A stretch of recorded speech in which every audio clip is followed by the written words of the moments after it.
जय माता दी, जय मां कामाख्या। बहुत से मनुष्यों के जीवन में कालसर्प योग रहता है। तो इस कालसर्प योग की वजह से 90% व्यक्ति परेशान रहते हैं। जीवन में सुख कम मिलता है और दुख ज्यादा होता है। तो कालसर्प दोष जो है, लगन में राहु यदि होता है तो अनंत नामक कालसर्प दोष होता है। लगन यानी जहां पे ल शब्द लिखा रहता है, प्रथम भाव,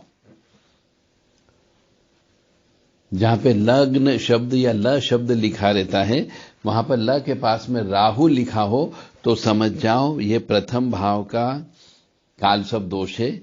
इसे अनंत कालसर्प दोष कहते हैं। कालसर्प दोष के बारे में आप विशेष ज्ञान देव राधा ट्रस्ट सत्यवाणी चैनल से सुन रहे हैं। जिस किसी भी मनुष्य को कालसर्प दोष हो, विशेष पूजन अर्चन के लिए देव राधा ट्रस्ट से संपर्क कर सकते हैं। विधि विधान से कालसर्प दोष की पूजा कराई जाती है और हो सकता है बहुत से व्यक्ति आपको कालसर्प दोष न भी बताएं। एक बार पत्रिका अवश्य चेक करा लें, क्योंकि आंशिक कालसर्प दोष भी होता है। तो लगन में यदि राहु हो, ल शब्द जहां लिखा हो उसके पास में राहु बैठा हुआ हो, तो समझ जाओ अनंत नामक कालसर्प दोष है। यदि द्वितीय भाव में राहु की स्थिति हो, द्वितीय भाव में राहु बैठा हुआ हो, तो कुलिक नामक कालसर्प दोष होता है। यदि तृतीय भाव में राहु बैठा हुआ हो तो वासुकी नामक कालसर्प दोष होता है। और चतुर्थ भाव में राहु बैठा हो तो शंखपालाय नामक कालसर्प दोष होता है। पंचम भाव में राहु हो तो पद्म नाम का कालसर्प दोष होता है। और छठे भाव में राहु बैठा हुआ हो तो महापद्म नामक कालसर्प दोष होता है। यदि सातवें भाव में यानी पति पत्नी वाले स्थान में राहु बैठा हुआ हो तो तक्षक नामक कालसर्प दोष होता है। और अष्टम भाव में राहु बैठा हुआ हो तो करकोटक नामक कालसर्प दोष होता है। नवम भाव में राहु बैठा हुआ हो तो शंखचूर्ण नामक कालसर्प दोष होता है। और 10वें भाव में राहु बैठा हो तो घातक नामक कालसर्प दोष होता है। और एकादश भाव में राहु बैठा हुआ हो तो विषधर नामक कालसर्प दोष होता है। और 12वें भाव में राहु बैठा हुआ हो तो शेष नाग नामक कालसर्प दोष होता है।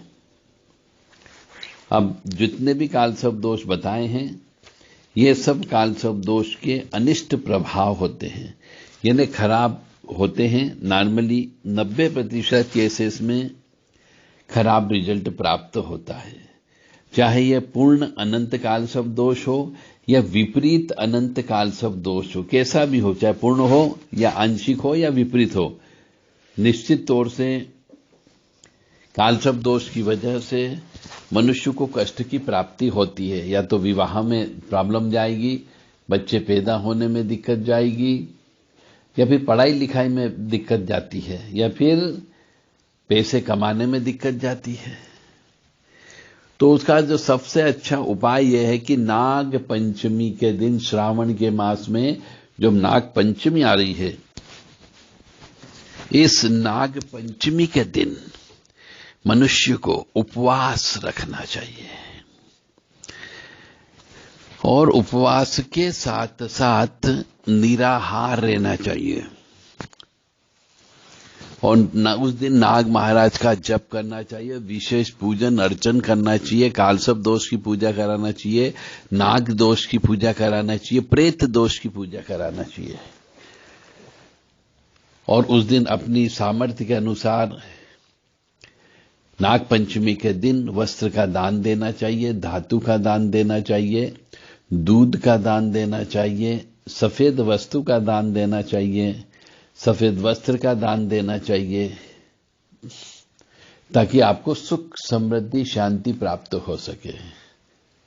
शिव जी का उस दिन रुद्र अभिषेक कराने का भी विधान है। तो उस दिन विशेष रुद्र अभिषेक कराना चाहिए ताकि आपको काल सब दोष से मुक्ति मिल सके, परेशान न करे। और यह चीज प्रत्येक वर्ष आपको कराना चाहिए, चाहे छुट्टी लेना पड़े तो लीजिए, परंतु नाग पंचमी के दिन उपवास रख करके भोलेनाथ का अभिषेक करके नाग महाराज की आपको पूजा करना है। ओम अनंतम वासुकीम शेषम पद्मनाभम च कंबलम शंखपालाय च करकोटकम तक्षकम च कालिये। ये नवनाग स्तोत्र है। नाग पंचमी के दिन ये नवनाग स्तोत्र का पाठ अवश्य करना चाहिए। ओम ऐं ह्रीं श्रीं मनसा देवी नमो नमः, यानी मनसा देवी माँ जो नागों की माता है, उनका भी 1-2 माला अवश्य जप करना चाहिए और हवन करना चाहिए। जय माता दी, जय मां कामाख्या। यदि किसी को काल सब दोष है तो देव राधा ट्रस्ट से पत्रिका चेक करा सकते हैं, उसका उचित निराकरण आपको बताया जाएगा।